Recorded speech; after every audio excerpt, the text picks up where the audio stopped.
विद्या विनय संपन्ने ब्राह्मणे गविहस्तिनी शुनी चैव श्वपाके च पंडितः समदर्शिनः। नमस्कार मित्रों, ये जो श्लोक है भगवद गीता के 5वें अध्याय का 18वां श्लोक है, जिसे हम आज गहराई से समझेंगे। तो आइए सबसे पहले इसके अर्थ को समझते हैं। तो जो श्लोक है वो कहता है, विद्या विनय संपन्ने, अर्थात विद्या विनय से संपन्न, ब्राह्मणे गविहस्तिनी, अर्थात ब्राह्मण गाय हाथी, शुनी चैव श्वपाके च, अर्थात और कुत्ते और कुत्तों को पकाने वाले में भी पंडितः समदर्शिनः, अर्थात पंडितों के समान ही ज्ञान होता है।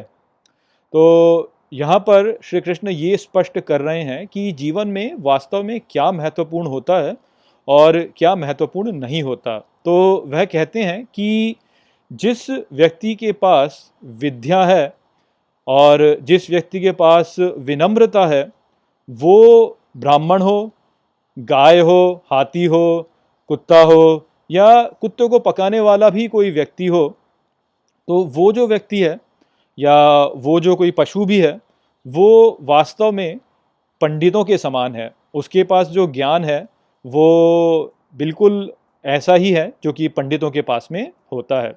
तो यहाँ पर स्पष्ट रूप से श्री कृष्ण कह रहे हैं कि इस बात से कोई अंतर नहीं पड़ता कि समाज में आपका स्थान क्या है।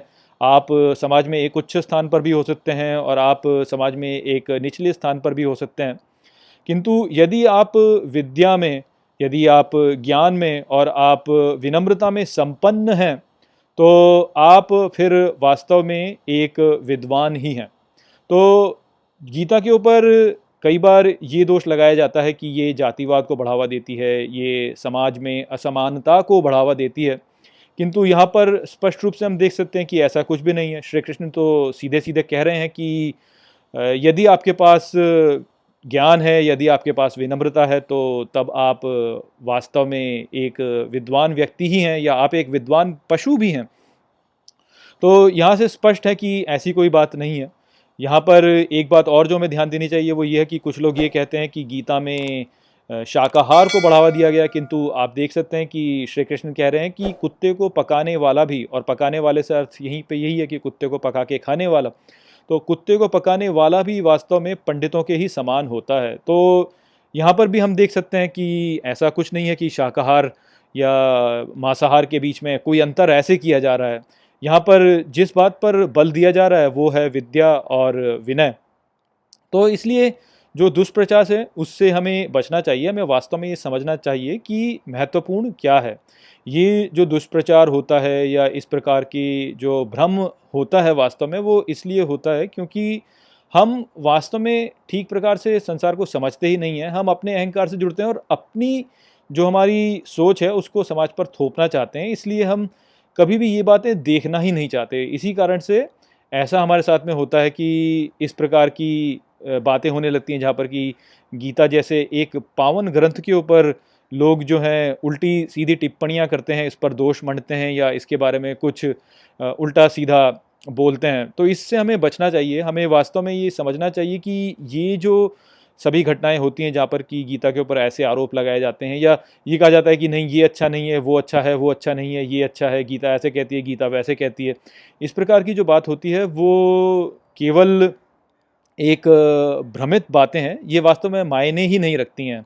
और यहाँ पर होता वास्तव में ये है कि इस प्रकार की बातों पर इतना जो बल दिया जाता है वो इसलिए दिया जाता है क्योंकि अतीत में बहुत से जो शासक रहे हैं या जो शक्तिशाली व्यक्ति रहे हैं, उन्होंने जो सामान्य जनता है उसके द्वारा उनके जो कार्य होते हैं, जो उनका बर्ताव होता है, उसको नियंत्रित करने के लिए जो धार्मिक शिक्षाएं हैं उनका उपयोग किया है और उसके द्वारा उन्होंने कुछ नियमों को बोला है कि इन नियमों का पालन करना चाहिए या उन नियमों का पालन करना चाहिए, और ये जो है ये हमारे ग्रंथों के अनुरूप हैं। तो इस कारण से ये जो सीमितताएं हैं वो उत्पन्न हुई हैं, जहाँ पर कि लोगों का जो जो उनका ध्यान होता है वो ज्ञान, विनम्रता या इन सब इकाइयों से दूर हट करके केवल इस पर स्थित हो जाता है कि हमें अपने जीवन में आचरण कैसा करना है।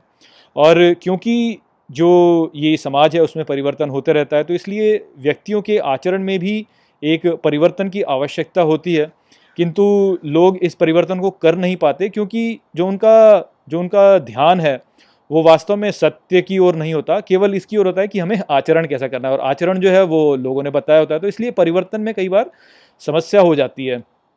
तो इसलिए हम सीमित हो जाते हैं और कई बार भयभीत भी हो जाते हैं। आप देखिए कि किस प्रकार से लोगों में कितना सारा भय है, जहाँ पर कि लोगों में नरक में अग्नि में जलने का भय होता है, या लोगों में ये भय होता है कि अरे मुझे जो अगला जीवन है वो अच्छा मिलेगा कि नहीं मिलेगा। लोगों में ये भय होता है कि मुझे मूर्ति पूजा करनी चाहिए या नहीं करनी चाहिए। लोगों में ऐसा भय हो जाता है कि जो गोमांस है उसे खाना नहीं चाहिए, या जो सूअर का मांस है वो खाना नहीं चाहिए।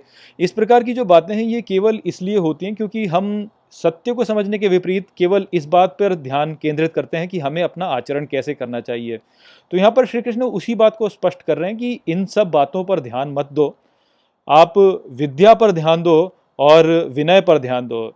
आप ये जानो कि ज्ञान वास्तव में क्या होता है, और आपके भीतर विनम्रता उस ज्ञान की ओर है कि नहीं है। जब आपके भीतर ज्ञान की ओर विनम्रता होगी तो आप वास्तव में चीज़ों को स्पष्ट रूप से देख सकेंगे कि इस सृष्टि में क्या कैसे घटित हो रहा है और उसके अनुरूप हमें अपना कार्य कैसे करना चाहिए। तो अपना जो ध्यान है वो इस बात पर ना दें कि मुझे अपने जीवन में किस प्रकार का आचरण करना चाहिए। आपको वास्तव में ज्ञान अर्जित करने के ऊपर ध्यान देना चाहिए। आपको ये समझना चाहिए कि क्या उचित है और क्या उचित नहीं है आज की स्थिति में, और अपने मन को ऐसे खोलिए कि कभी भी किसी भी एक विचारधारा तक सीमित मत कीजिए उसको। जब हम अपनी विचार को सीमित कर देते हैं किसी एक विचारधारा तक, तो वहीं पर वास्तव में परिवर्तन संभव नहीं होता, और इस कारण से सारी समस्याएं उत्पन्न होती हैं। जहाँ पर कि जब सृष्टि में परिवर्तन हो जाता है तो हम अपने आचरण में परिवर्तन नहीं कर पाते, और इस कारण से हठधर्मिता उत्पन्न होती है, जिससे कि समाज में बहुत सारी बुराइयां उत्पन्न होती हैं। जितनी भी कुप्रथाएं हमारे समाज में उत्पन्न हुई हैं वो इसी कारण से उत्पन्न हुई हैं, क्योंकि हमने ज्ञान और विनम्रता की ओर ध्यान नहीं दिया, हमने केवल अपने आचरण की ओर ध्यान दिया, और अपने पिछले ग्रंथों में जिस प्रकार से हमें बताया गया था आचरण करने को, केवल उसको उसी प्रकार से करते रहे, और इससे समाज में बहुत सारी कुरीतियाँ उत्पन्न हो गई।